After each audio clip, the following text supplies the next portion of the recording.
In today's video, I'm going to teach you how to correct multiple transactions on Xero. This is a really useful feature if you've discovered that a group of transactions has been coded to the wrong account and you don't want to fix them one by one. I'll walk you through the process from start to finish so you can quickly tidy up your records. First, from your Xero dashboard, look towards the top of the screen and click on the accounting menu. This is where Xero keeps tools related to your chart of accounts, reports, and the feature we're using today. From the accounting menu, choose the Find and Recode option. Depending on your layout, this might appear directly in the drop-down or under an advanced or similar section. Click into Find and Recode to open the recoding area. You'll now be on the main Find and Recode page. Here, Xero lets you search for the group of transactions you want to fix. To narrow things down, click on the option to add a condition. This tells Xero what kind of transactions you're looking for. From the list of conditions, choose Account. This allows you to search based on the account that the transactions are currently coded to. Once you've selected account, you'll see a field where you can choose which specific account you want to filter by. Click into that account field and select the account that these transactions are currently sitting in.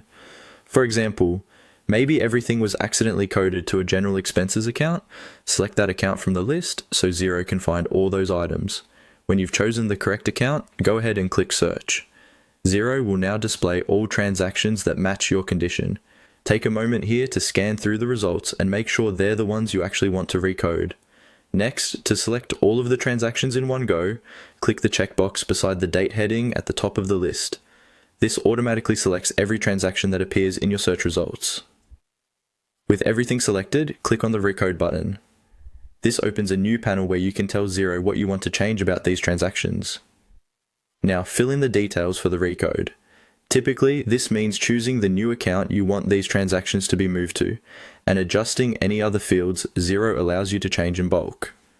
Be careful here, because this change will apply to all of the selected items. When the details look right, click Review. Xero will show you a summary of how many transactions will be affected and what's going to change. Use this chance to double check that the old account and the new account are both correct. If everything looks good, click Confirm to finalize the recode. Xero will then update all of those transactions at once, moving them to the correct account and saving you a lot of manual work.